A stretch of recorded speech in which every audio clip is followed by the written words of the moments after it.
Okay, we're here. I'll edit that one out. I sounded kind of like a 2-year-old. We're here. Rain came. I feel like I'm a 2-year-old. Wind blew. I put my head on you. I was listening to that song earlier, by the way. That song never gets old. Which song are we talking about? Firm Foundation by Maverick City. Love that song. Love it. Whenever I feel blue and my faith is dwindling. Can I say something that a lot of people are going to throw hate my way for? What? Wait, but can I say my favorite song? Yes, go them? Wait on You. It's like my favorite Oh, song. yes. I like Wait On You by Mav and Elevation. Yeah. Yeah. It's good. I get really into it when I watch the music video and watch them sing and watch the people in the background worshiping. Yeah. Like it like pulls more of my heartstrings when I see them it. in concert 3 times. No, 3 or 2? What? Maverick? Maverick City. Nice. Yeah. I'm a fangirl for life. Yeah, that's there. I love Chandler. Chandler is just amazing. Oh, Amazing. All right, go ahead. Say what you gotta say. say. This is Tyler's controversial, borderline canceled. Oh no, I'm actually getting Christian. Take on I'm getting thing. Christian canceled for this. That's how bad it's gonna be. Oh wow. Wait, what? I'm getting Christian canceled. Christian canceled? That can't be a thing. I say, didn't we talk about that last week? I know we did. I'm actually not that big of a fan of Maverick City. Really? I mean, 1 or 2 songs, okay, pretty good. I'm not a fan. What is it about Mav that you don't like? Are they too mainstream now? Do you think? Maybe that's it too. I'm not totally a mainstream guy, so maybe that's kind of it as well. I kind of joke with people sometimes. I'm like, I'm just waiting for the Maverick City Skillet, collab. Still waiting on it, but I get this weird feeling it's gonna no, John Cooper would never do it. But yeah, I just can't listen to them anymore. Yeah.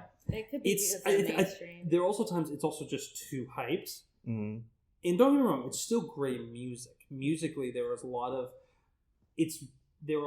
number of different songs that are organized in a very deeply emotionally moving way. Mm-hmm. I will give them that. I'm not saying the music is bad. I personally am not a fan. I can't really fully get behind the movement. Yeah.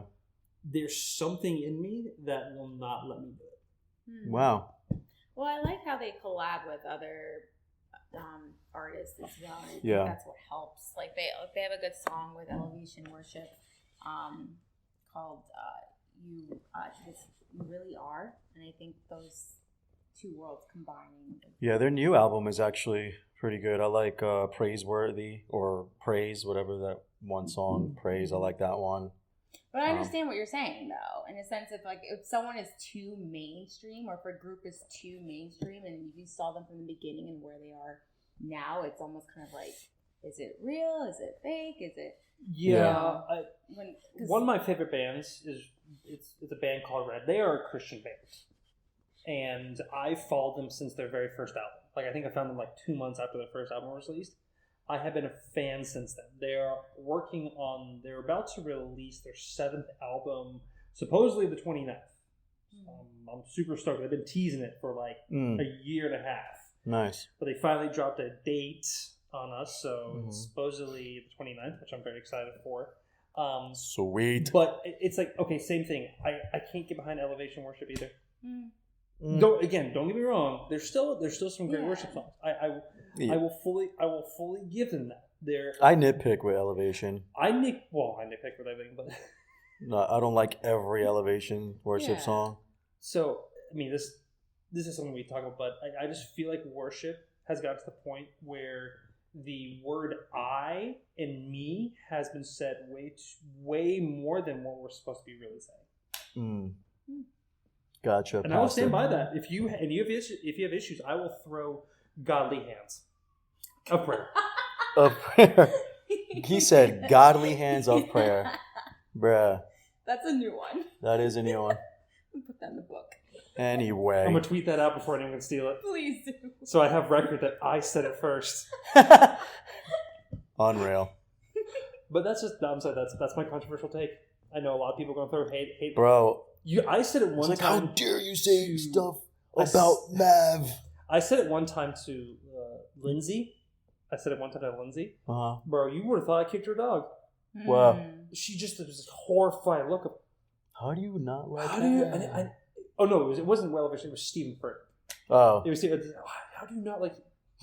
Well, I'm not. It's a whole list. I mean, I have an entire podcast full of reasons why.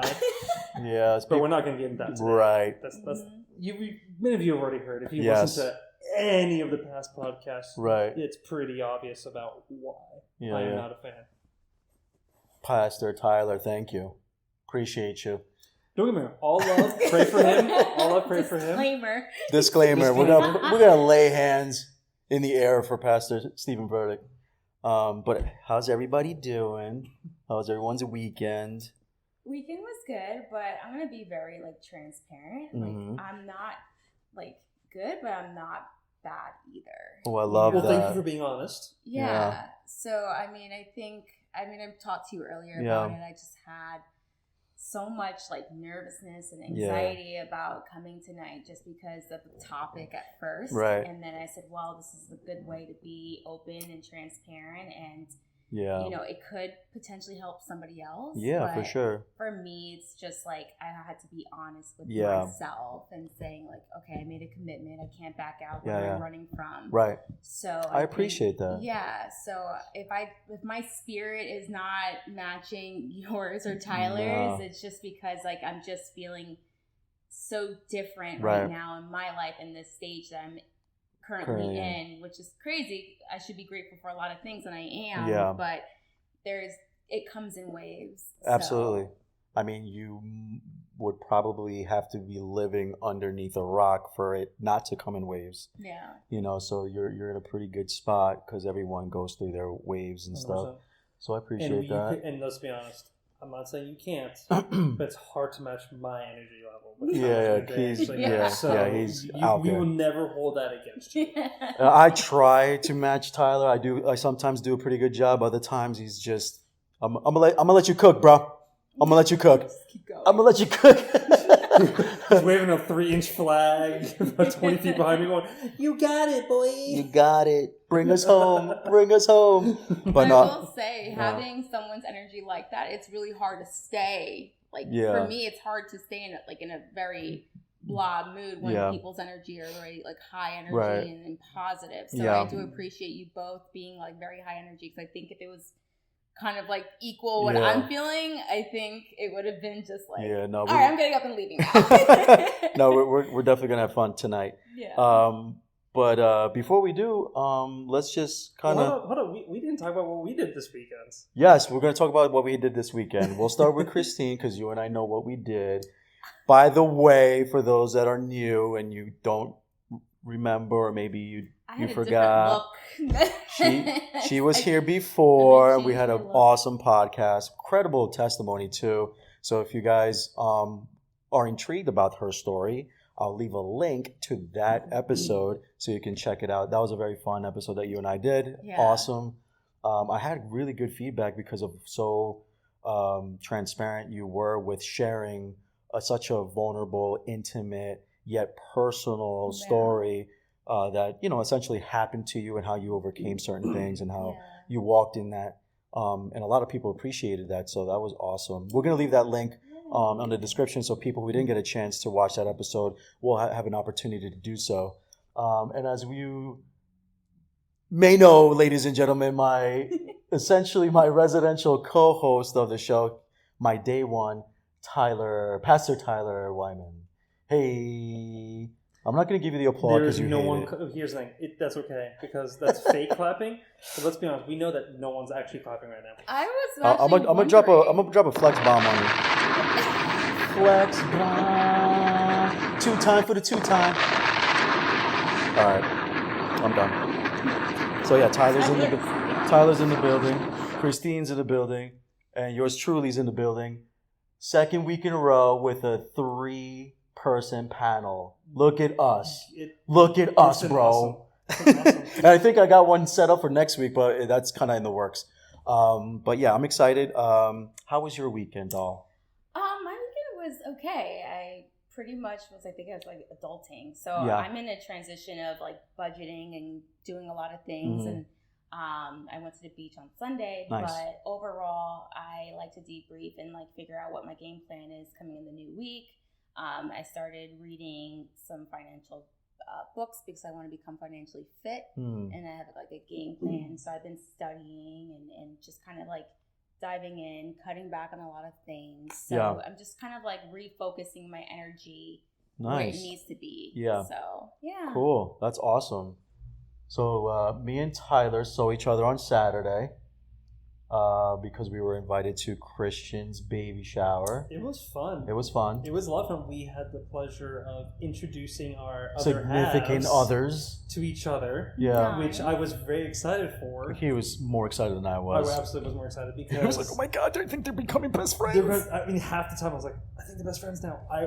My real worry was that we were going to create a monster that we couldn't come back from. Yeah. Because when you put two Marines in the same room, and they were talking war stories and all that stuff. They were doing their thing. Me and Tyler just kind of like, let them do their thing, and we started talking about podcast stuff. Actually, at some point, live stuff. Christian's like, "Oh, let's take a picture." So we got together, took a picture, and it's like, "Okay." And then Marla just like kicked me to the side. She's like, "I'll talk to you later." Just went back to the conversation. Yeah. So it was really good to kind of see them. I was excited for that. So now that we've made the official introductions, now I kind of feel a bit so now she's met you. That's usually how family starts. I feel so much better. Yeah, we got it out of the way. It was good. Awesome. But now we can just focus on having more fun. Yeah, absolutely. But yeah, I've had a pretty jam-packed weekend. It all started Friday. Buddies of mine decided to go to Ginny Springs and make a trip out of it. And so I went to Ginny Springs on Friday. It was amazing. A lot of video footage and that I can't even like compute. Like it was just a lot of footage, a lot of pictures that we took. Nice. It was really dope. Just being out in the nature of it all, and like the spring water so blue, and like some of it is turquoise, other is like crystal clear green, and the others are blue. And then you see a lot of green because of the foliage and all this other stuff. It was just amazing. And it was my second time there in about 3-4 years. The last time I was in Ginny Springs was about 3 years ago. It was so dope. We were like 27 people deep. So we were squatted up. But it was dope. And then Saturday, we had a beach birthday party in the morning from 10 to like 1. Then I had Adelise's friend's grand opening to her bakery business. So we were there for the grand opening and little tour. And then immediately after that, I had to go to Christian's baby shower. So it was just back to back on Saturday. Mm-hmm. And I just knocked out Saturday night. I was like, I'm done. After I left Christian's, I went home and just kind of knocked out. But it was great. And then Sunday, I didn't go to Anchor because I was committed to going to House of Hope Church. They were having their first ever beach baptisms because they're a very, very new church. Very, very small church, and Pastor Byron is a good friend of mine, and I just wanted to support him and be there for that. And I actually help facilitate some baptisms. The cool part about it, and I'd like to share this on the podcast, is that we went with a heart of, we're going to do this in a public setting, at a public beach.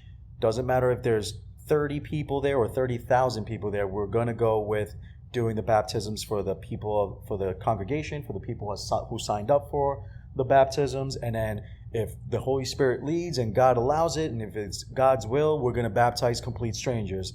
We prayed about it. We worshiped about it. We've been really like interceding that leading into Sunday.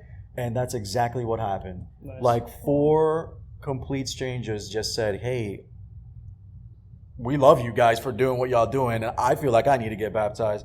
So we baptized like one small family of 3, and then another 2 from outside of that family stepped up and got baptized too. And it was just amazing to see that manifest. It was very, very powerful. I was almost in tears, really, because I was helping really cool. facilitate that with Pastor Byron. Shouts out to Pastor Byron. He is actually looking forward to sitting here on the couch and being part of a panel soon. He's a newly dad, so we're kind of in the works for that. But just to see the move of God in that sense was so dope. Not that I needed a reminder that God is real, but it's just cool to see that. It's like so tangible, so real. He purposefully makes his presence known. Yeah, for sure. Mhm. And like plus you open the door for that. Yeah, for sure. You prayed for the Holy Yeah. Spirit to intercede, Yeah. which is something that a lot of people don't understand. Right.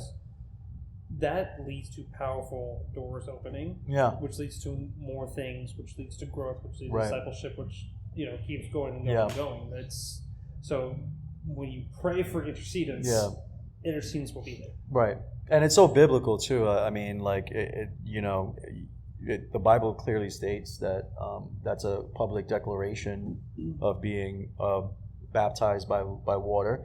And the Bible also talks about being baptized by fire. And it's funny too because like when we were done, baptizing these people, Pastor Byron looked at me. He's like, "Man, thank you. Like, praise God and thank you for even being part of this." And I was like, "Yeah." And then his wife made a joke. She's like, "Are we gonna dunk you now?" And I'm like, "No, I'm baptized already since 2012." And she goes, "Oh, great." And then something just compelled me to say, "But I haven't been baptized by the Holy Spirit. I've been baptized by the fire." Mm-hmm. And she's the type of woman, bro, that she's like doesn't miss an opportunity to be the hands and feet of Jesus Christ. Mm-hmm. Doesn't miss out an opportunity to pray for people. Doesn't like miss out on opportunities that normally I would miss out on because of either I'm in the rush, I'm too busy, quote unquote, or I'm just too, my faith is not bold enough in certain moments, you know what I'm saying? Sometimes I'm not as bold as other times, you know what I'm saying? But she was like, "Well, we're going to pray right now." And bro, they started laying hands on me. Mm-hmm. Pastor Byron was going off on prayer. And then her name's Vicky, his wife, was laying hands on me. And we were like in the middle of like the ocean, like ocean shore. And I was just like, "All right, God, like do your thing." And Pastor Byron started speaking in tongues. And I'm like, "Okay, Holy Ghost, I'm out here." But it was incredible. It was incredible to kind of be prayed over and kind of just feeling that power and stuff like that. So we'll see where that leads. I'm looking forward for that seed to be blooming and stuff like that. And I would look forward to when I have that Holy Ghost encounter and stuff like that. So, but that was cool. So that was my weekend. And with that, we're wrapping up the podcast. Good night, everybody. Make sure you get baptized. Gotta go. Bye. But no. So before we get into the topics, I want to get this off my chest because I told you guys off camera. I don't know what's wrong with that thing. But my chest will speak for me now.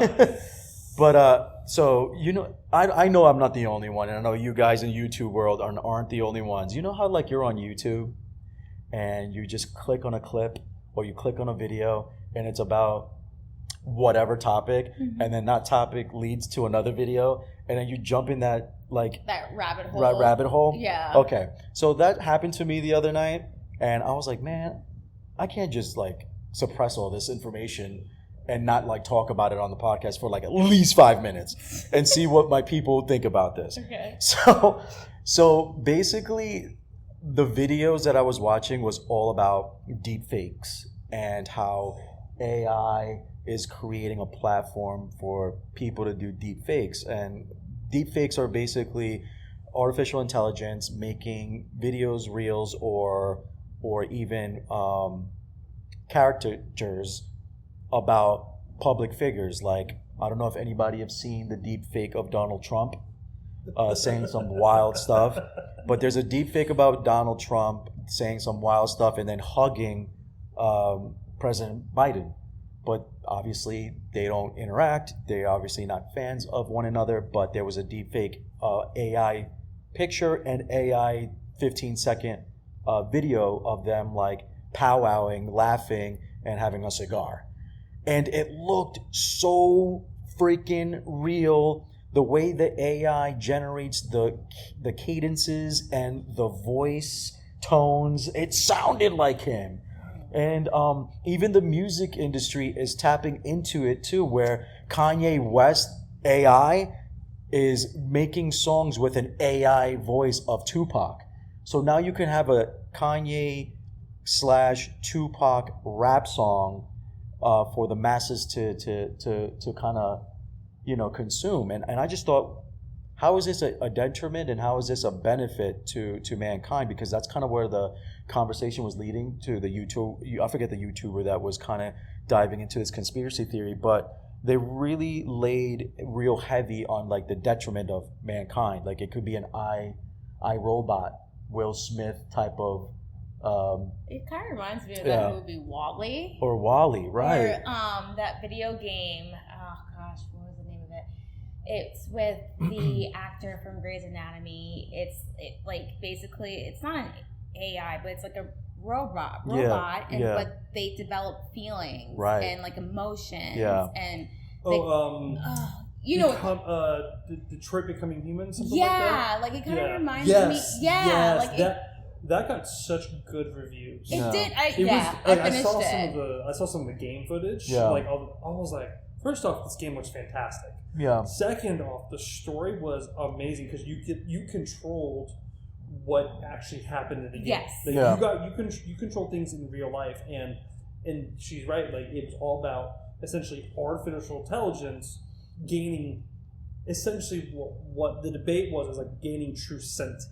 Yes. Where they were considered like, oh, this is no longer a robot. This is now a human being. Yes. And it was fascinating to see because you're literally, the way that the story plays out is like you can kind of either navigate them to be more human-like or more artificially intelligence-like. So it was just fascinating. So where we're going now into this new era of AI, I mean, it was brought to my job because we just hired somebody not too long ago, and he brought that to us in marketing. Yeah. And sometimes, like my boss doesn't really like it because they still want it to feel authentic and coming from us. Yeah. And we use it sometimes, but then we'll modify it ourselves. Right. We'll get the basis of what we want, but we want to make sure that whatever content we push out sounds like it's coming from us and not from an AI. Because I think you can start to kind of figure out what is AI and who's actually being authentic. And of course, this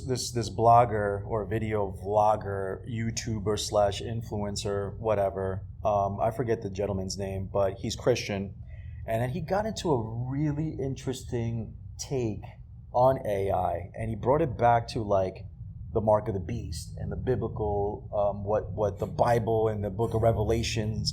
And it was just crazy. And then it came. So he posed the question: is like, is AI like demonic? Is it why? Because AI, love it or not, like it's happening. Like AI, that technology is already happening.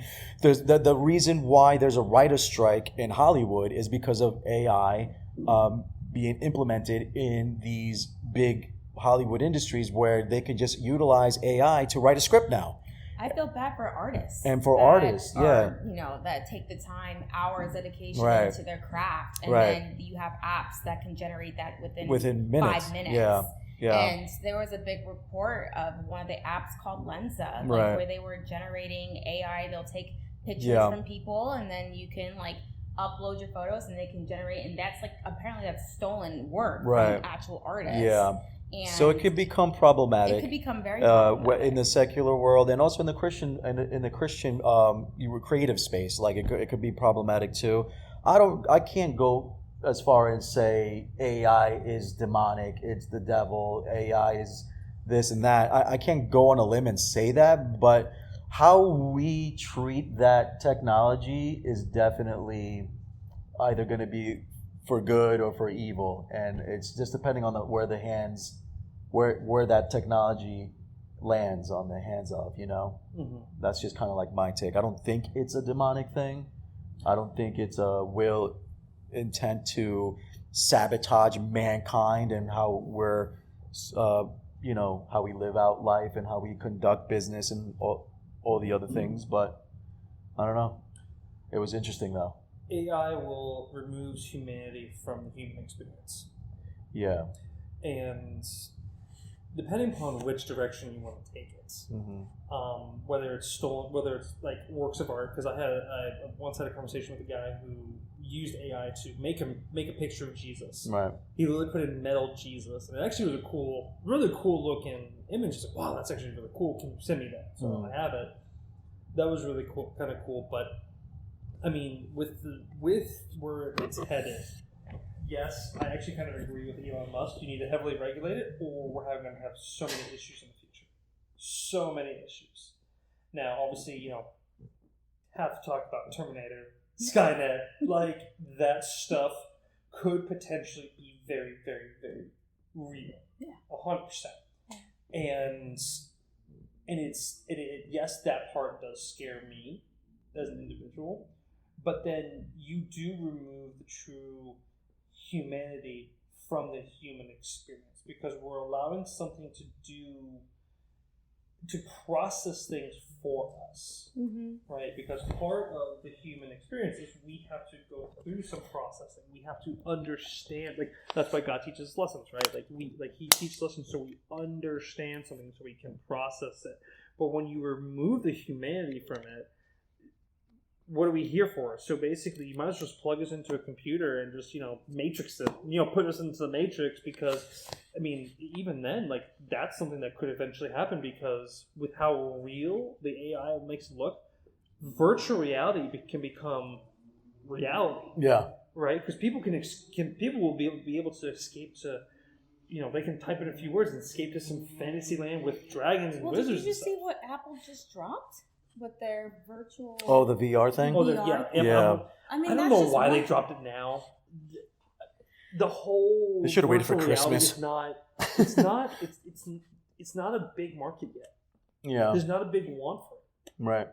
But I think when AI becomes more and more mainstream and it starts being implemented in video games and in VR and all this other stuff, I think it's gonna... It's a lazy way out. Yeah. Like, it's a lazy way out. Yeah. Because we were talking even beforehand. It's like, people in Europe, like they're not as like big as us Americans. Yeah. Height and of course fat. Right. But like we're already considered a lazy nation. Yeah. We're about to get a heck of a lot more lazy because I was actually listening to this debate. Because now you don't have to leave your house. Listen. That's scary. Pastors writing sermons, like there's love, there's effort. There's like, an AI now that wrote a sermon. Did you see that on YouTube? Will and I went in and we're like, we went to ChatGPT, write us a sermon on Romans this. And it wrote this full thing, and it was good. Yeah. And I hated it. I hated the fact that it was good. Now, granted, when you take 2 seconds, then when you take 2 extra seconds, then you kind of look at it. Okay, it's missing a couple things where it really bridges the gap between the message and the people who are speaking to. And right? It definitely takes away the human element of 100%. Yeah. And that's where.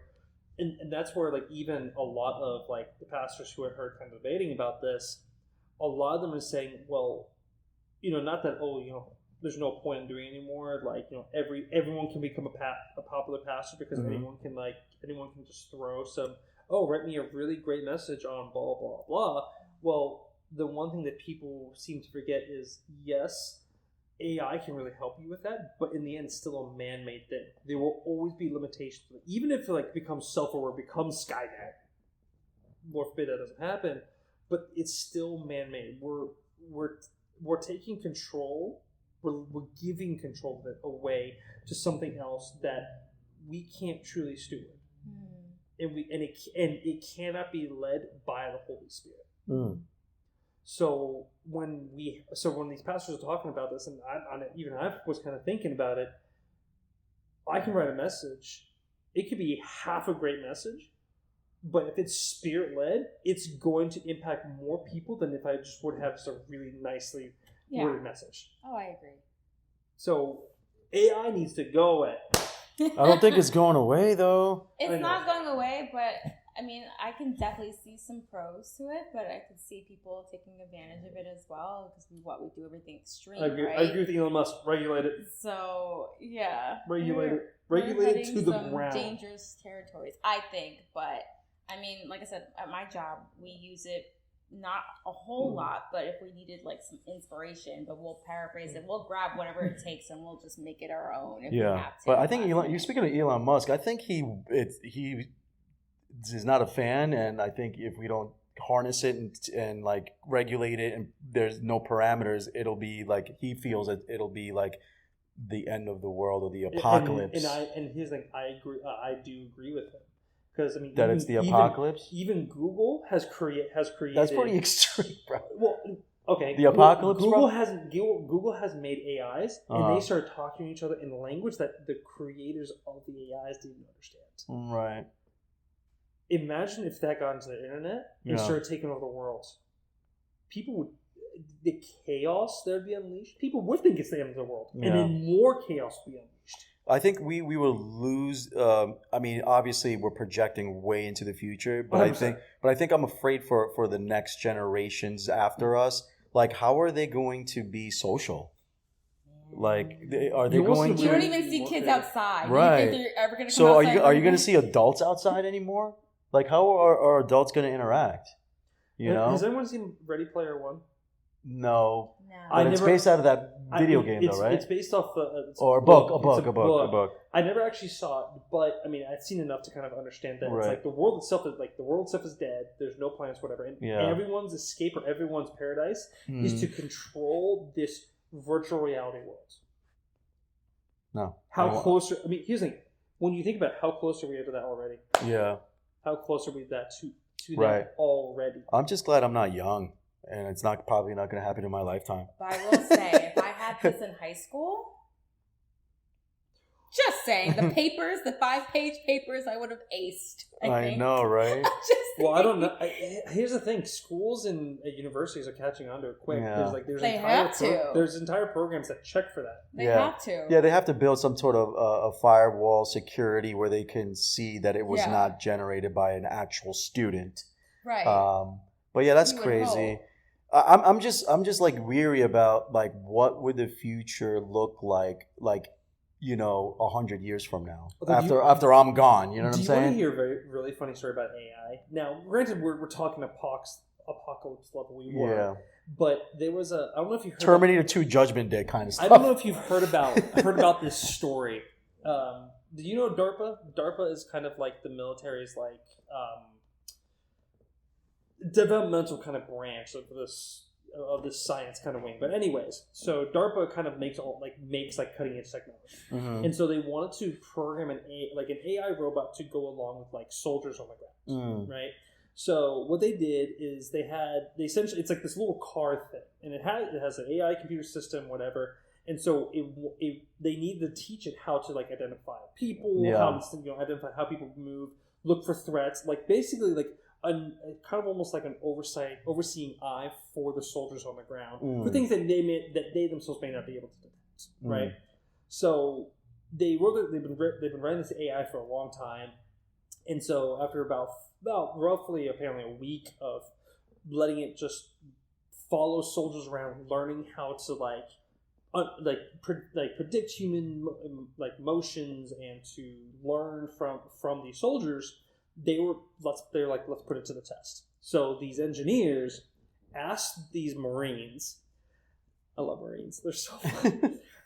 Asked these Marines, they said, okay, you have to start 1,000 yards out. You have to touch the robot without it detecting you. None of them were detected by doing these stupid little things. 2 of them cartwheeled the entire way to the robot. Okay. Another guy apparently grabbed fir tree limbs and apparently, and I quote, walked like a fir tree.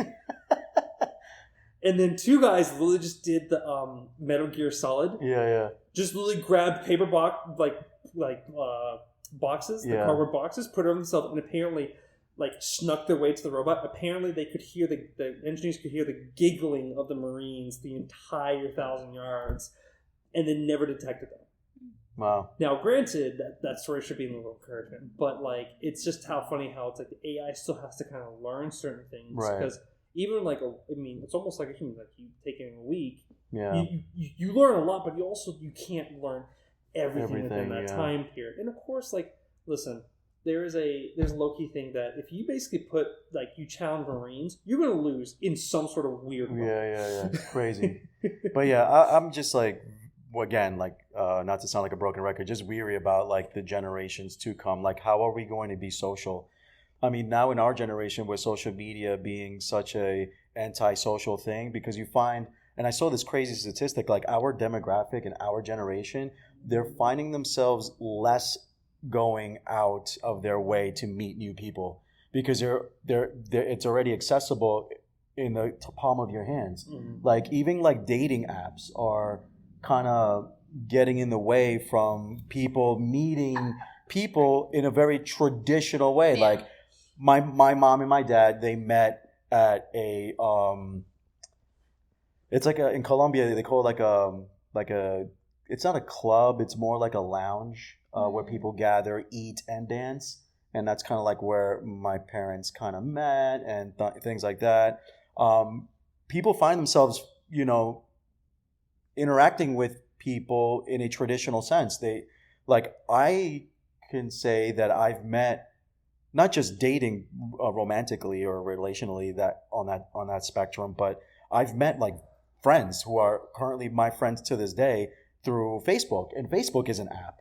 It's not a dating app, but it's still nonetheless an app, and I've made friends through an app. Yeah. Like I would utter those words 20 years ago. Mm-hmm. You know what I mean? That was unheard of. That was unheard of 20 years ago. I made the technology back then wasn't as right. It is. Yeah. Like when you used to hear those stories about people meeting in the most random. Oh, where'd you meet? Well, he's originally from this place. You're like, how did you two even possibly meet?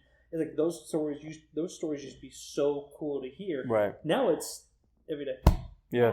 That's literally. Everything. And I'm living proof of that. Yeah. Seriously. No. You could literally meet someone in another country. Yeah. Through an app. Yeah. Yeah. So it's just it's so I don't know. Like it's like when you think back, you're like, okay, when I met my exes, it was through school, so there wasn't any apps, at that time, or at least they were developing, but it wasn't like a thing. A thing, yeah.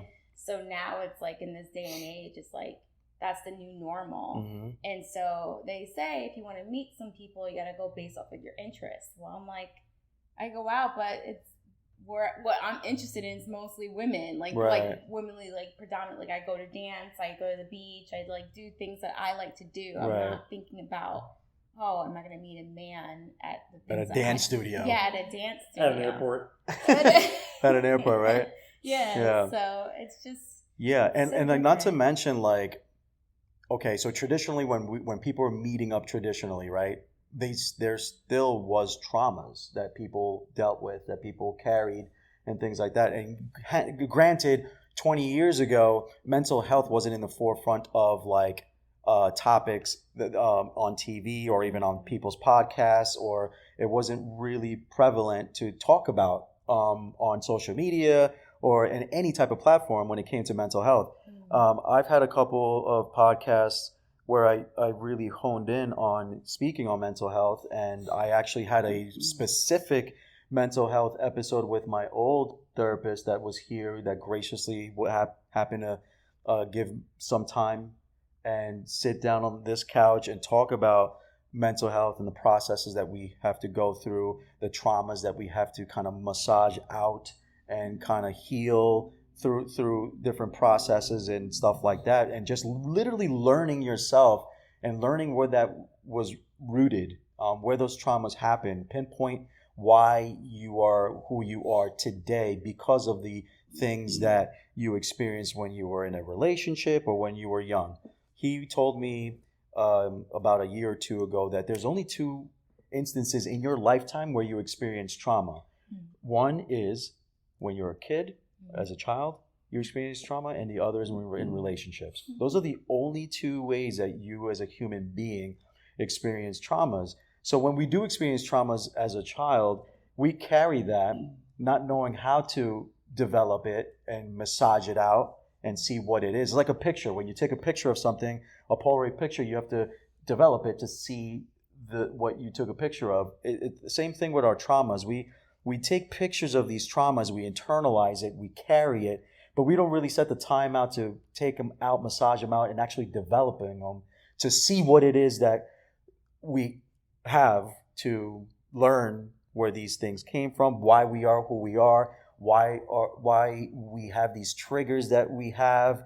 And the more you learn why you are who you are because of those things, I think it sets you up to where you can heal in such a better, healthier way, because a lot of it, if it's not healing it the right way, you're healing through promiscuity, drugs, alcohol, I mean, you name it. And that's just something that I always like to talk about because that's something that I learned through therapy. Yeah. I learned that through therapy too. And I discovered this maybe in the last few weeks because for me, in my experience, I'm actually continuously going through a healing journey. Mm-hmm. I don't think my healing journey is ever going to be like, okay, I'm fully healed. Right. Here I am. Yeah.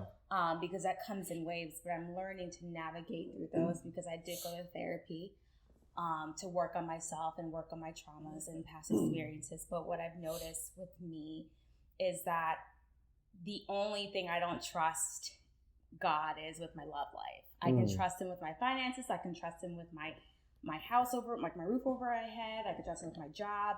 But I realized that I did not put faith in him for my love.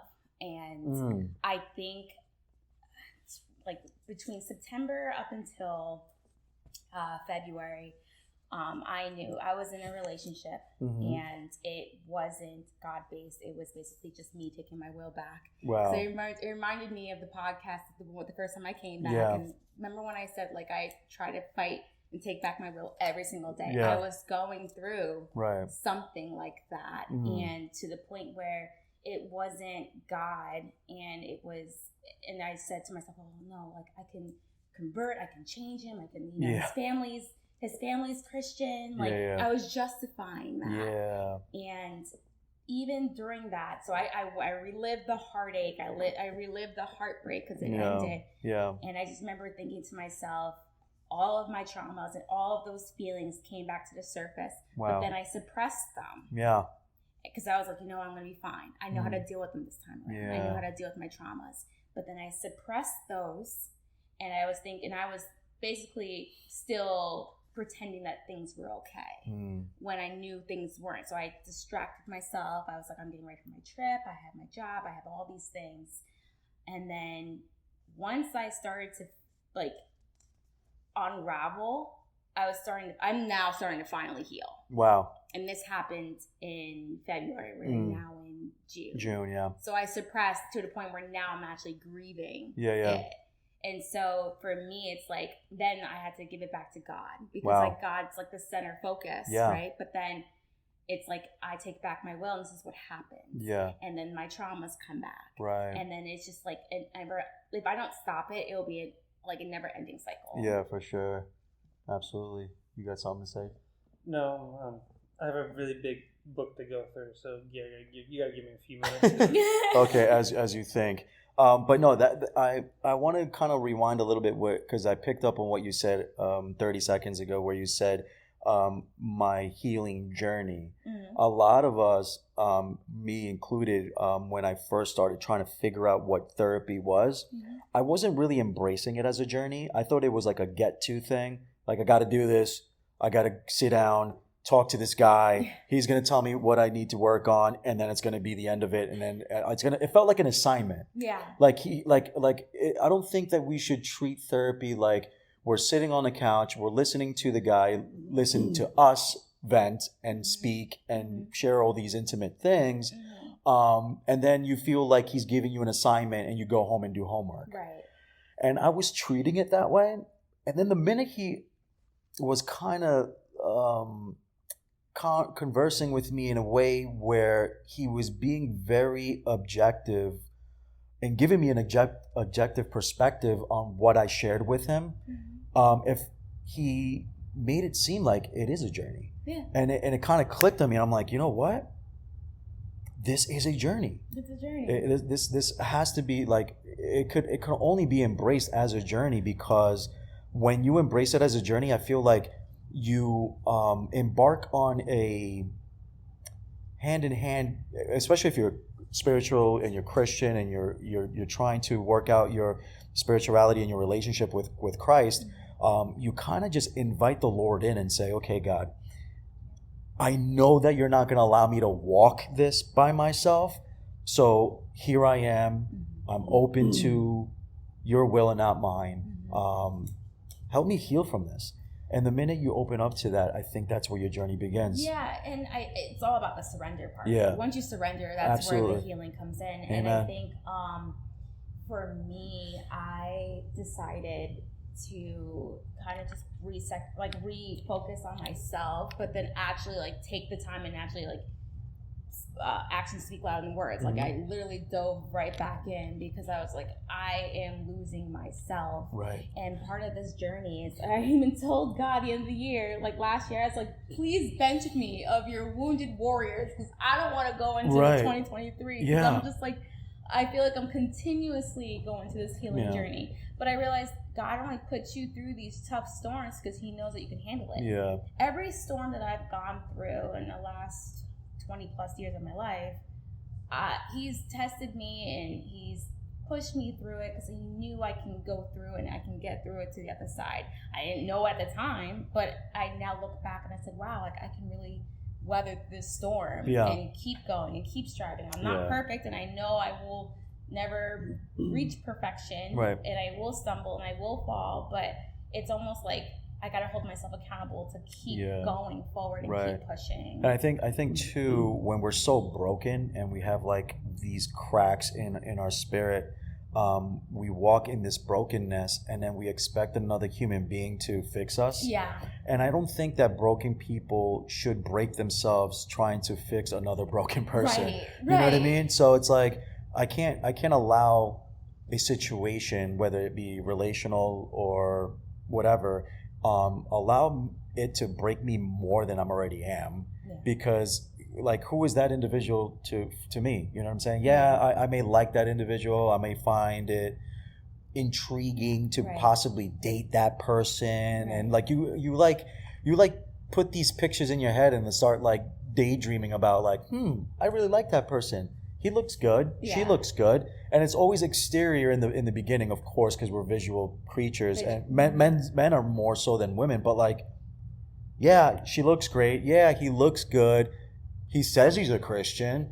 But then once you start diving into those emotions and where they are spiritually, you start kind of seeing like the red flags, but we overlook them because we have like, and I said it in the last podcast, like this scarcity mentality that like, especially here in America, we're programmed to have like this scarcity mentality where like, oh, you know, you got a good one, like make sure you know what I'm saying? And like, and because you feel like, oh, she's the one because there's not many good ones out there. So because of that scarcity mentality, you feel like you have to hold on to something that's not for you. Especially when you have access to social media platforms where you can just find another one, and another one, and another one. You want to hold on to the one that you have because you're afraid of like, can that person be replaced? Right. You know, so it's so important for me. I think my journey was the strongest. I think I want to say 2001 to 2020.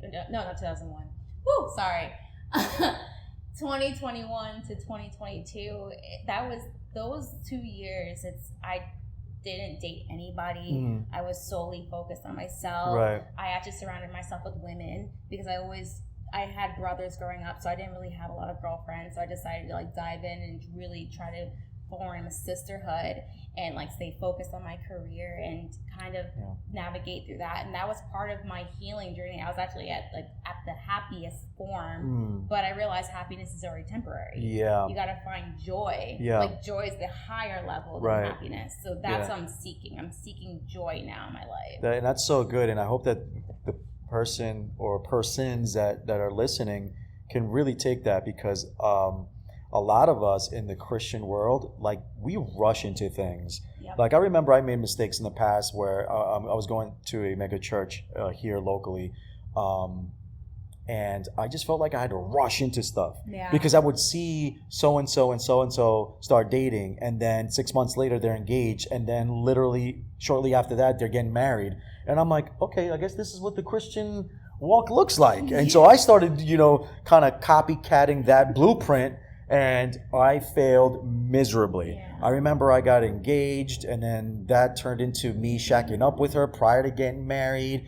Then that kind of allowed the devil get into that relationship because we were living in sin, and it was just getting crazy. And lo and behold, a year down the road, and I'm calling off the engagement, and I'm moving out of the apartment because it just became so toxic that I was physically getting ill, and that's how toxic it became. So I see that today, even in 2023, and I'm like, wow, like these young adults are, for whatever reason, I don't know if it was because of COVID that revealed a lot of things, and people just were, again, disparity, scarcity mentality, whatever it was, like it just but it just made people like go on this like crisis mode, like, oh my gosh, I'm 27 years old and I'm not married yet. You know what I mean? And like they put these timelines, especially women, because they have like this fertile timeline, biological time clock,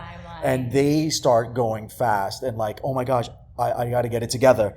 And at the end of the day, you got to get it together, yes, but it's not meant for you to jump on a relationship and then that doesn't work and you jump to the next one and that doesn't seem to work and you jump on the next. Block out the noise of the pressure of the society, what them telling you. There's a lot of podcasts that, men's podcasts, women's podcasts. This podcast, hey.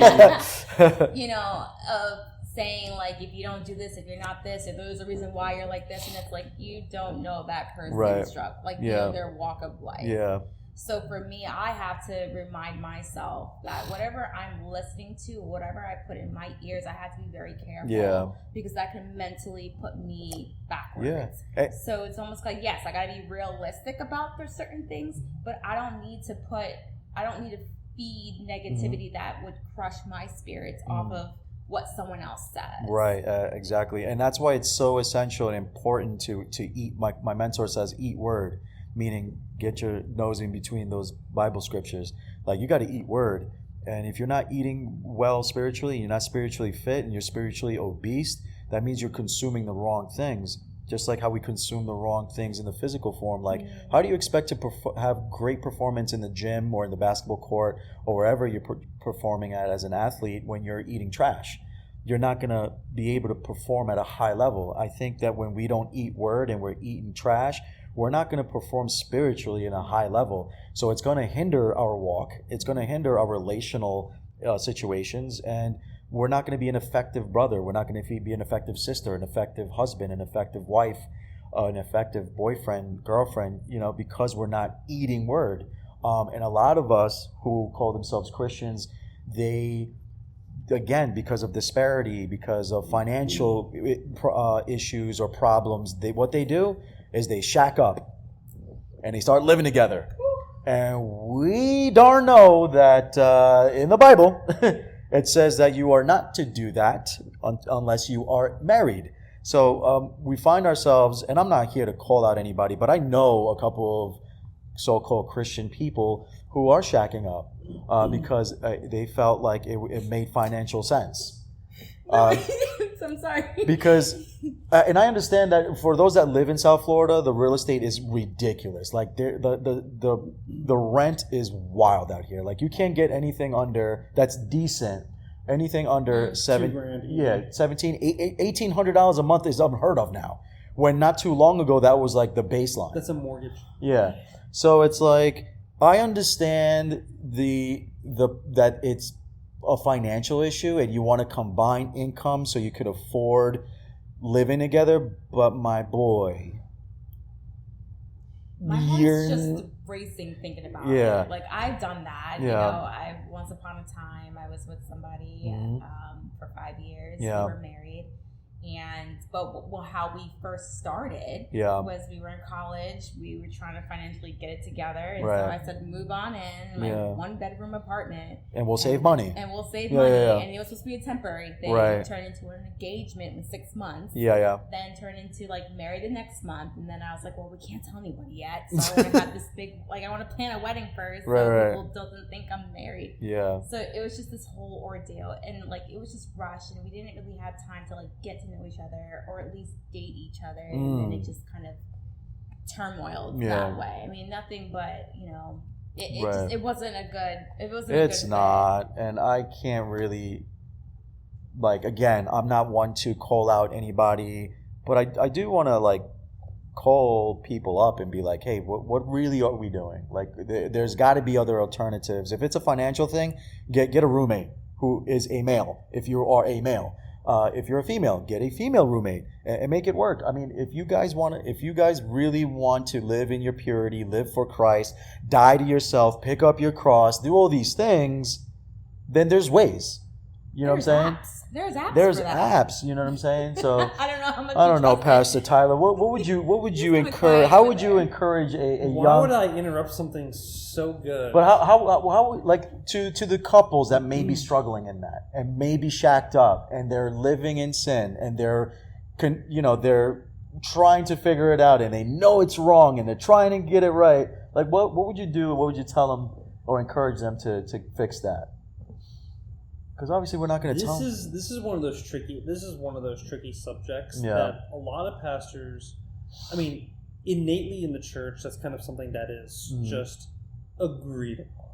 Right. That is agreed upon. That this is something you just do not do. Right. Right. And a lot of times it's more so for different reasons. But I'm also one of those people that I know plenty of people who live together. They are not married. Even though they act married, they do all the married things, and some of them are actually very good friends with my other half and myself. Actually, they're her friends first, but we actually sat down at dinner with them one night at their house, and this subject came up, and the guy who I love them both deeply. I don't judge them in any way, shape, or form for this because I tell them I'm the last judge. It is not my job to judge you. At the end of it all, it is not my job. Mm-hmm. I can inform you, but it is same thing. Call up, not call out. And they left the church because they felt like the main pastor there, who talked on the subject, went on this huge rant about it. Mm-hmm. Then the guy was telling me, he's like, I didn't like it at all. He's not that he felt called. He's like, the way he did it made it seem like I was murdering people. He made it seem so much bigger than it is, and this and that. And I was listening to him talk, and when he kind of got done with it, because me and him like to have the deep spiritual talks. Mm-hmm. And when he finally got done, I kind of was like, okay, well, what do you really think about it? He's like, well, I really forget his answer, but somewhere along the lines of like, well, it's it's another thing I could be doing so much worse. Right. I really forget the full reason. I was trying to remember it, but then he was like, I said, look, again, I'm not the one here to judge you. Right. This is not me. That I may help pastor you. I may help this. I may help guide you. Whatever. I'm a human just like you. But I was like, but let me tell you, when it comes to the long run, it statistically, it doesn't work out. Right. Statistically. Yeah. Now, of course, there's still outliers. People make it. Yes. Yeah. Absolutely. But even when in the process of actually getting ready for marriage, because I've performed a few weddings and I've done some pre-counseling, some post-counseling, things like that. And I mean, luckily I've been blessed enough to not have to deal with this particular subject, which is nice. Right. And I've listened to a number of pastors kind of talk on this as well, and this is something I kind of am in agreement as well with this, that, okay, yes, if you're living together, okay, we understand things happen, life. Yeah. And it's like, but if you are serious getting ready to go into marriage, there are still certain things that when you are getting ready for marriage that you cannot deal with your partner. You have to deal with personally. Right. And you have to be separate from your partner to fully deal with this in the end. And so, and different practices happen. Yeah. But I'm also in agreement with this, where if someone approached me and asked me the same question that you did, I would say, hey, look, if we're working on this, like, I would want your dedication to be able to work hard on this, to not fall into this, because there's still some things that you really need to process on. This is some things you still need to grow in.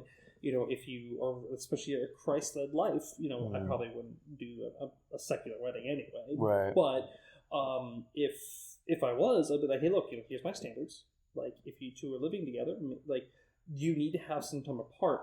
Not because I feel like you guys shouldn't do that. I'm saying because what I'm going to be working with you on, you guys need to process separately before coming together. Right. I agree.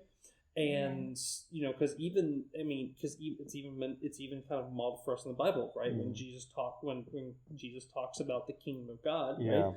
We, his church, is the bride, right? Yeah. And the bride was not given to they, even in ancient, like back in the Israelite times, right? Yeah. Imagery was the groomsman, right? He came in last, all that other stuff, whatever. But they really didn't see each other leading up to the wedding at all.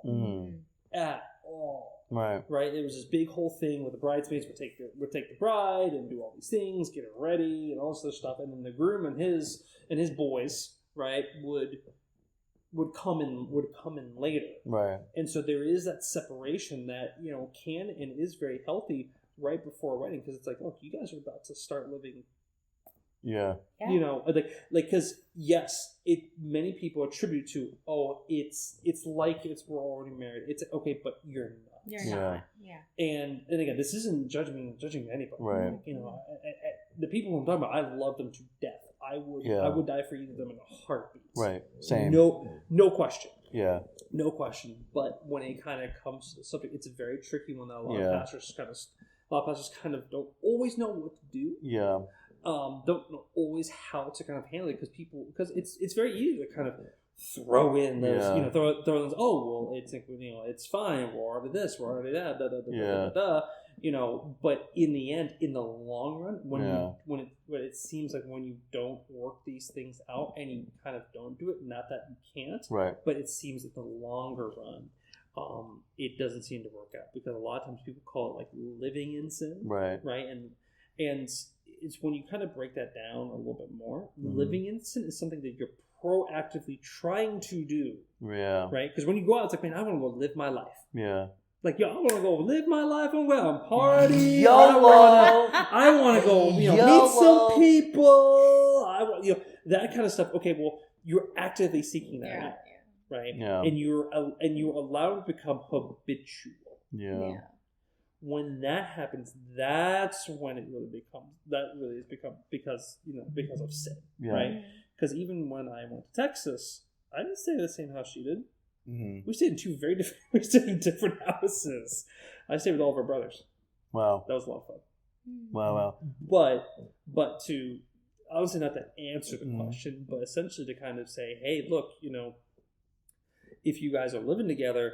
Like, I know plenty of pastors. Almost every single pastor I know would agree on this. Yeah. Where it's like, hey, if you're serious about doing this, really want to live the godly way, it's going to be hard, but let's see what we can do for you. Yeah. Let's see how we can do this, because there are certain things building up into marriage. You probably should be separate. Yeah. I'm not saying that you can't be together, right, but you should be separate to when you're doing I hope everyone does premarital stuff.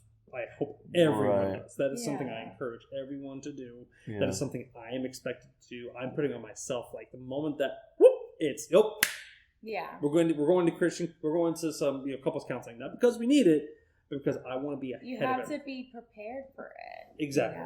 So and whether it's sitting with a pastor or a counselor, whatever the case may be, challenge. Let's go. Let's do this. Obviously I'm in this, but I want to do it in the best way we possibly can because we want to be honoring before God, right? Because when we are at the altar, right, and we are mirroring the image of Christ, where the groom and the bride are mirroring what Christ was demonstrating for us on earth, that we are becoming the full imagers of God together, right? Bringing both attributes of man and female together.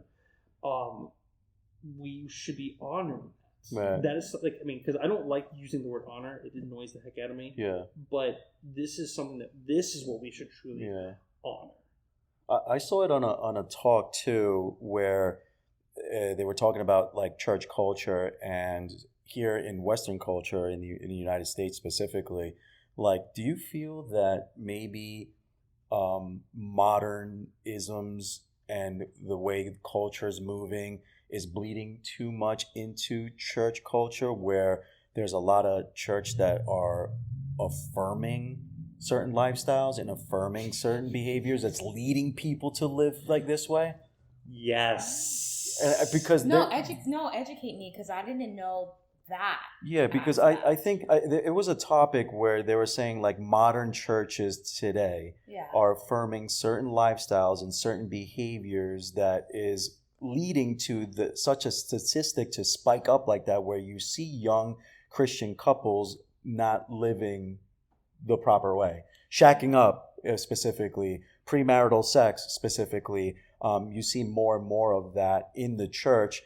And it's becoming more evident to see, because you see, like news. Well, like, this is news to you, really? No, I never heard those two worlds coming together. Yeah, like that. I see it because like I've been in big churches, and I see, the evidence or the byproduct of that is pregnancy. So when you see these pregnant women who are not married but yet serving or going to a church or being an active member of church, and there's no accountability, there's nothing said about it, there's not even a counseling that to be had. Like a lot of these big churches who are real active on outreaches, which is great. Mega churches do have the resources to do so, and they're doing great things for the kingdom. But when it comes to lifestyles, specifically that, where you start seeing pregnant women who are not married, who are single, and stuff like that, what is the church doing, or the lack of thereof? Like, there isn't much accountability, there isn't much counseling being done, and I've seen it. And again, I'm not going to call out the people that I know that walk through that. They're in a better place right now, and they're currently working it out. And other couples that I know had their shotgun weddings, and they're still, healthy. But some stories don't end up healthy. The shotgun weddings end up in divorce.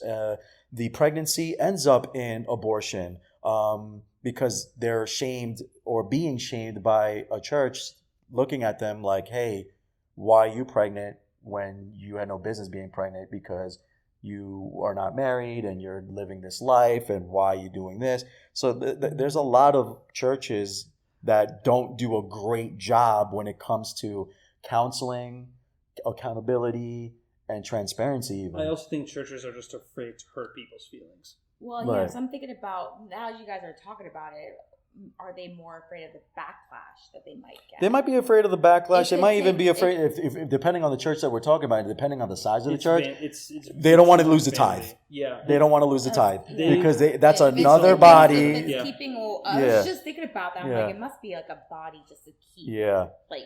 Well, here's the thing. As much as they don't like that, they also think, people who have kids are more likely to stay in the church if they have them while they're in church, which means, and I'm sorry to say this out loud, cha-ching, it means more money in their pockets, especially down the road, especially with tithing, especially with giving, with other things.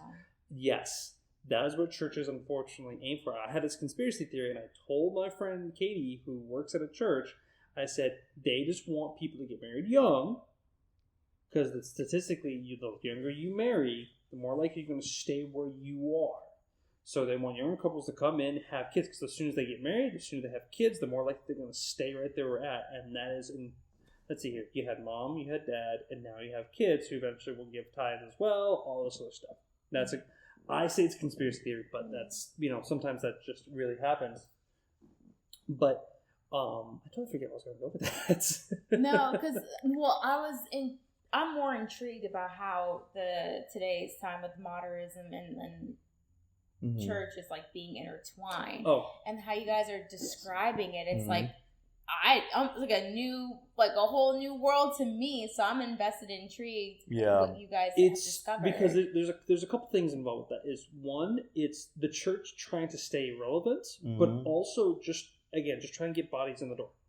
Yeah. Because especially big churches who have an online presence and a big platform. Yes, they just want people to come and give but I mean, granted, a lot. It's actually really funny. Americans are really bad about tithing and giving to church. Now, they're very focused heavily on tithing. You can tell which churches kind of focus on the money and which churches don't. We talk about that quite often on this podcast. But it's a balance of, okay, well, what does the interpretation of Scripture say as well, right? Sometimes people allow certain ideals or allow certain different thoughts to come into the church or allow different interpretations to kind of supersede, like essentially almost in a weird way, tradition, right? Because it's a constant battle between tradition and I don't want to say, what's the word? I can't believe I'm blanking on it. It's something I talk about, fundamentalism in a way. Right, not saying fundamentalism as like a curse word or something that's bad, but if you notice, like there are some churches that have not changed since like the 70s, right? And they're like, why can't we get young people in the church? Well, okay, well you have the same two old ladies standing up front who can't sing the lick, cannot sing at all, and cannot harmonize, and it makes me want to tear my ears off. But you're wondering why no one's showing up. But beside the point, but that's not a stab, but it's just. Okay, that's your tradition. Right. But some of these churches are breaking tradition and allow themselves to do things different and open the door and creak the door open a little bit more to allow certain things to kind of squeak on by just to get more numbers in the door. And when people come in, yes, from the platform, they don't talk about living a sanctified life. They don't really talk about. I mean, yes, they talk about it, but they gloss right by it. It's all pretty language. Yeah. It doesn't actually hit home to the point that you're freaking up. Like you are jacking yourself up by doing this. They're afraid to kind of. And I remember even telling like pastors, like even Sean, like, bro, people want to hear the hard hitting messages. Yeah, people are tired of the wishy washy. The just give me like the feel good message. No, sometimes people want to kick in the pants. Yeah, right. They want to be kicked in the nutsack. Like they need, like sometimes they need that, and people are more drawn to that now, especially with everything that's been happening, and actually that leads to usually healthier people, which leads to discipleship. But then, of course, on the thing of discipleship, those churches don't know how to really have no idea how to disciple. Yeah. You have entire churches where pastors don't disciple. Period. And it may be they don't disciple. The elders don't disciple. It's just you come to church, you are a member, and that's it. Yeah, and maybe it's because some of these people are not equipped to deal with the young people, and they fail to realize that young people are hungry for the word. Young people are hungry to walk a purer life. They are screaming for help. They are crying for help. They want to get it right because they know that premarital sex is wrong. They know that having sex before marriage, if you're calling yourself a Christian, is wrong. But they're literally crying for help. Like, why isn't it not talked about on platform? Why isn't the pastor giving... Why am I still struggling when, I thought I was doing everything right? Yeah. Because they're actually really listening to... oh my gosh, why am I blanking on the words today? Man, my brain is dead. Prosperity gospel. Yeah. As opposed to like, hey, you know what? You want to be a disciple of Christ? well, you need to chase Christ. You don't need to chase like a checklist or chase giving a paycheck over. It's you need to chase Christ. Mm-hmm. And you're not doing it. And sometimes chasing Christ means you have to strip some things away. Yeah. Right? Like, here's the thing. Earlier, you said something that kind of stirred me up a little bit. You experience happiness, but you live out joy. When you are truly experiencing Christ and you're being sanctified, you have more joy in your life. I've even noticed, even the past couple of weeks, if I'm being completely honest, I haven't been in the Word as much as I would like to be, as much as I normally am.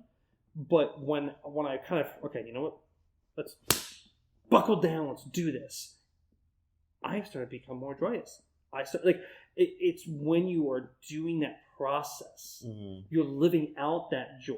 You're not just experiencing some emotions. It's like, no, you're now living it out in different ways in your life that even you may not even like realize that you're doing. If we're going to bring it back around to mental health, right? If you follow the Bible and you follow, if you literally go back to Matthew chapter 5, right? The Beatitudes, right? You want to live a healthy lifestyle? Read chapter 5 every single day. Mm. Read chapter 5 every single day. Blessed are those who blank. Blessed are those who blank, for they are blank. Mm-hmm. Right? Insert entirety of Matthew chapter 5. Yeah. Right? Put that in there. If you follow those, that is the healthiest human being you could possibly be. And I think that what you did too, what you shared earlier about you intentionally dedicating a year to just being by yourself, not being bothered by a guy or by a man, however you want to decipher it, but like you were intentional about that and you were very clear that you wanted to heal. I think a lot of women need to get to that place because some of them just jump on, like I said earlier, they jump on a relationship to a relationship to a relationship where it becomes so toxic. And even if they're jumping on relationship, the perception is, oh my gosh, she's sleeping around. Yeah.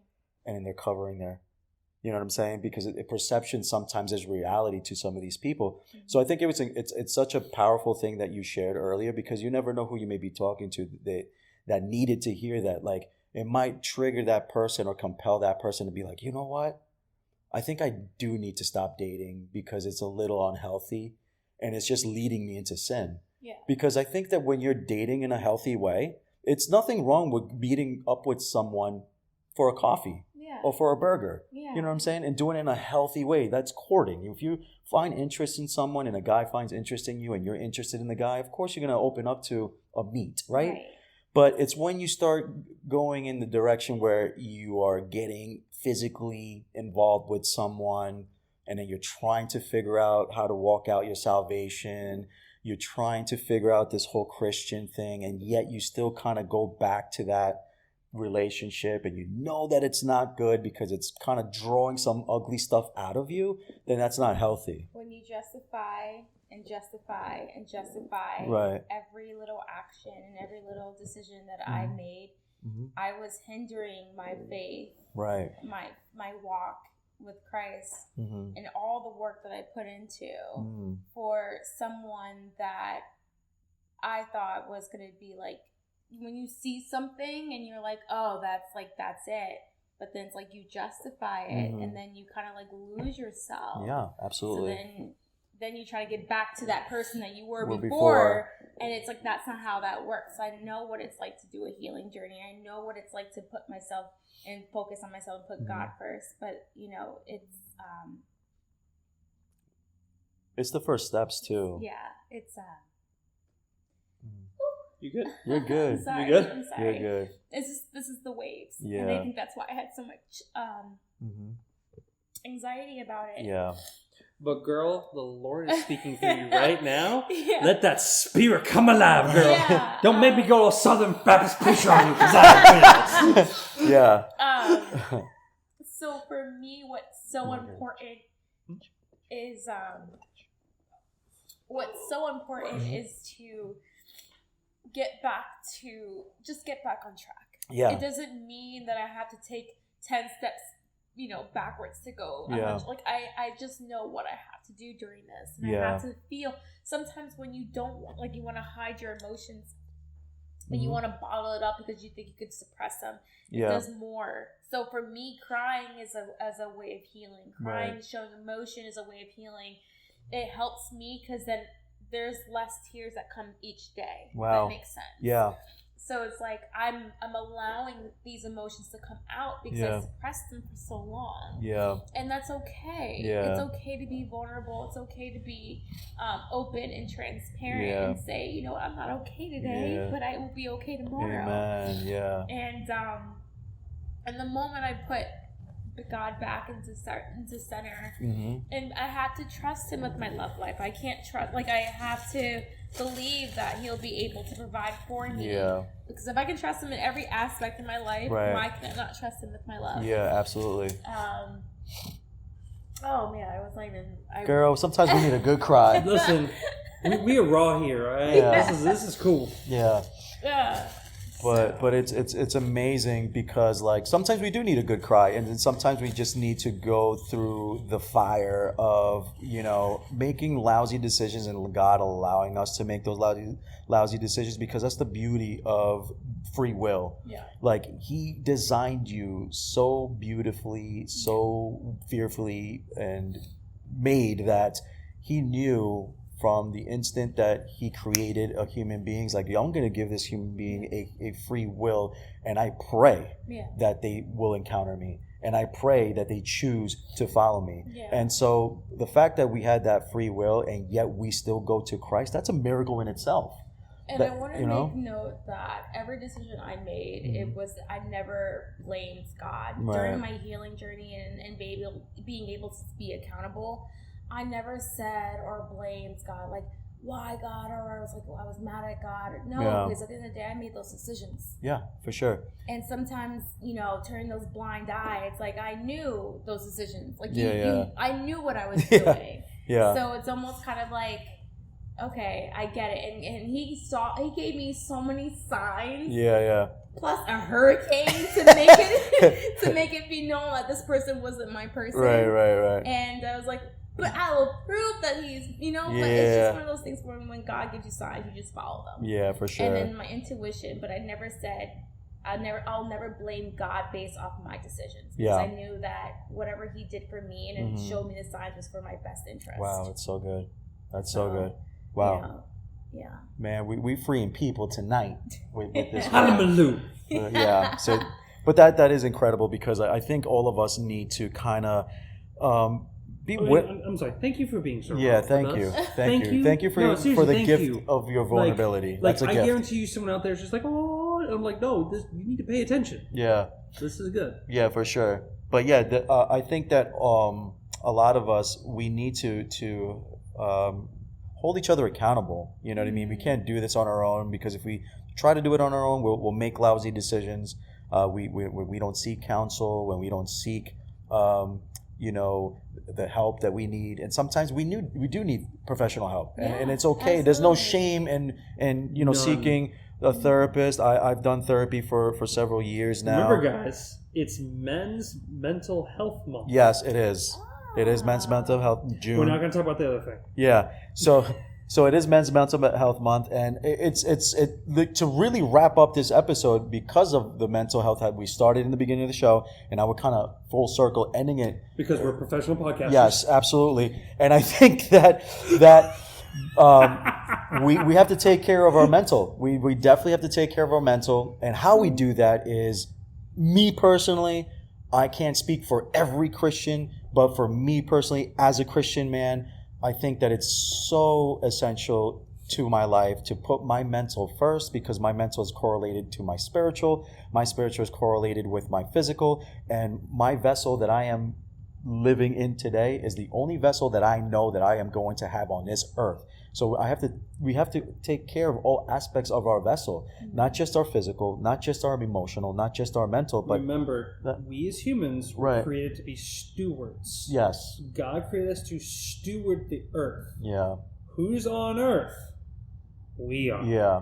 Other people are on earth. Right. God gave us all creation to look after. Right. We are charged to look after creation. Yeah. And guess who that includes? You guys.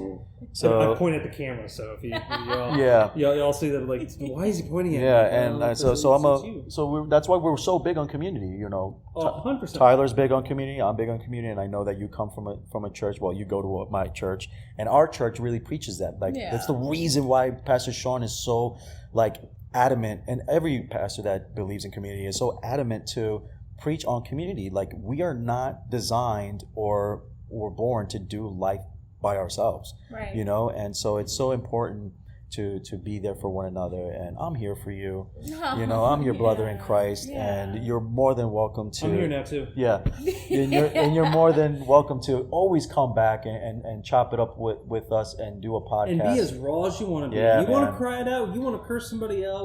I mean, we may have to bleep that out, but just some bleeps. Just some major bleeps. I actually thought about that. If someone actually did that, would you bleep it out? If we're gonna be real and raw, would we bleep it out? I think because of the monetizations and rules that YouTube's now really kind of. Well, you could just. Yeah, you can mute it or bleep it. Yeah, you can mute it, and you can still get monetizations off that. Insert bad word. Yeah. I mean, it depends on how many, F-bombs they drop, and then how many bleeps you have to do. It'd be kind of obnoxious at bleep after bleep after. True.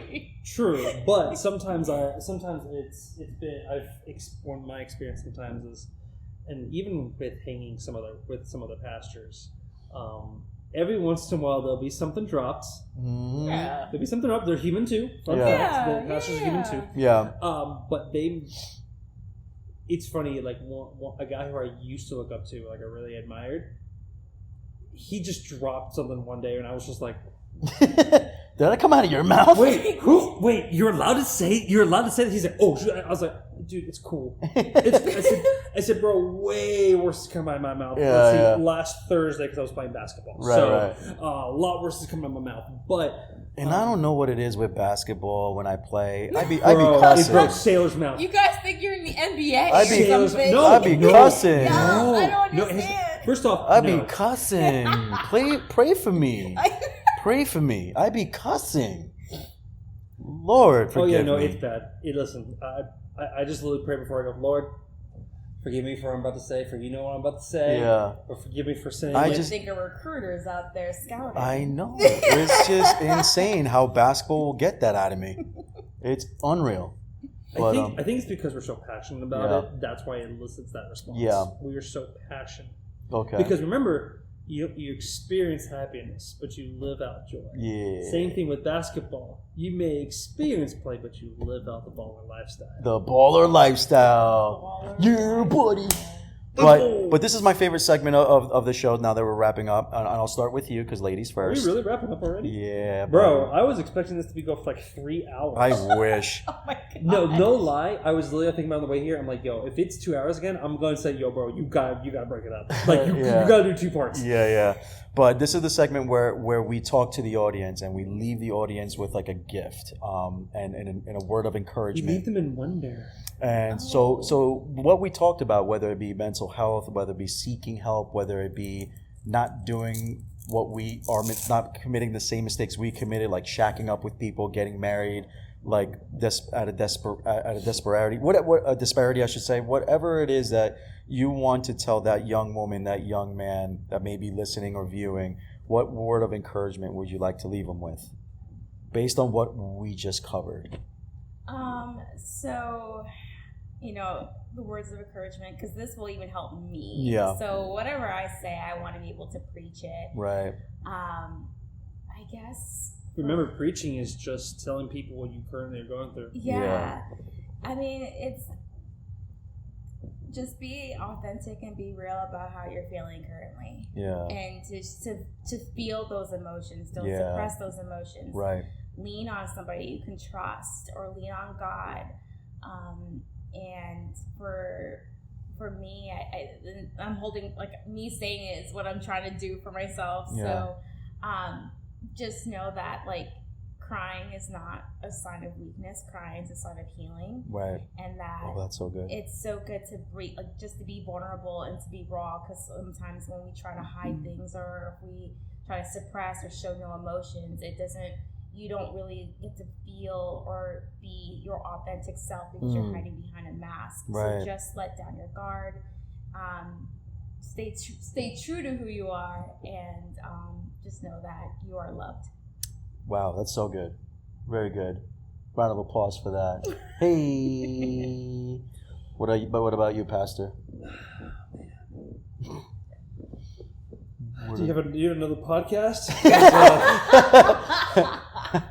It's kind of what I feel Boy, like right now. we've done yelled, laughed, and cried in this podcast show. I love it. I love it.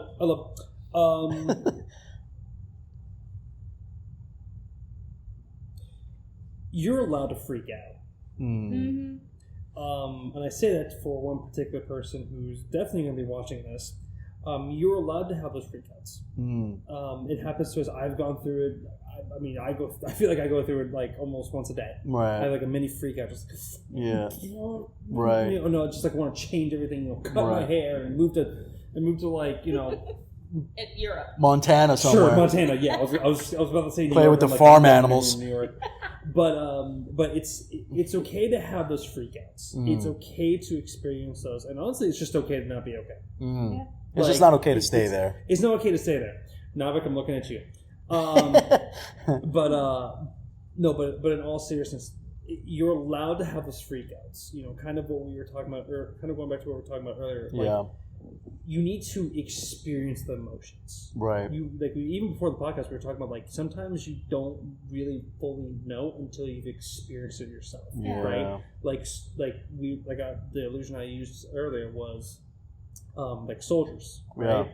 Soldiers, they train soldiers to be in combat. They train soldiers to fight. One of my favorite shows is a show called Band of Brothers. It follows these guys throughout their training. It's for World War II. Right.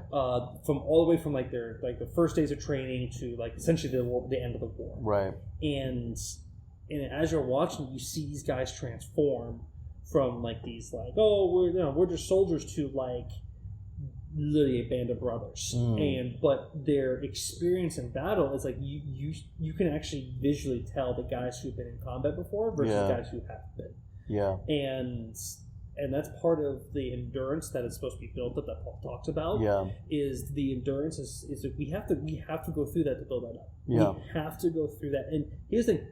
It's okay to have that. Yeah. It's okay to have those freakouts because once you go through it, okay, it really wasn't that bad. Okay, we can now move all forward. Yeah. Right? And if you want to make your lives easier, break it down. Yeah. Break it down. And pray, man.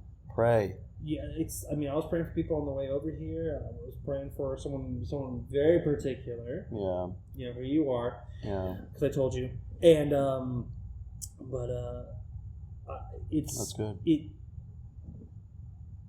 Ironically, to take care of yourself first, you have to put yourself second. Yeah. Facts. Good. That's so good. That's so good. You put Christ first. And put yourself. I'm not saying anything will be perfect, but everything will fall. Yeah, and that's the whole thing about dying to yourself, picking up your cross. I'm not dropping this mic. Yeah, that's a really nice pretend, mic. Yeah. Oh yeah, ready? There you go. But I second that. I second what you said. I second what Tyler said. So yeah, the little bit that I can leave you guys is, for those that are feeling. What he's saying is we took up the air. That's yeah. What he's saying. But what I would say is, for you that is currently struggling, don't allow struggle, quote unquote struggle, victimize you. You're not a victim. You are a God. You're God's child. You are a co-heir to the throne. You should walk in from victory, not for victory. Because you are a royal priesthood. Yes, a mighty nation, a mighty, mighty, mighty man of God, and a mighty, mighty woman of God.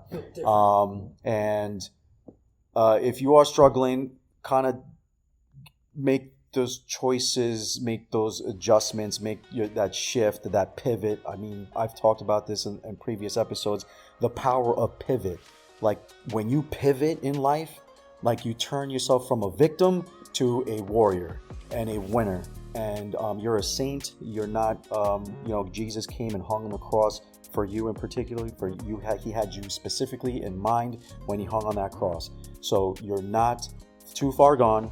You're not worthless. You're not all of these things that are not of God.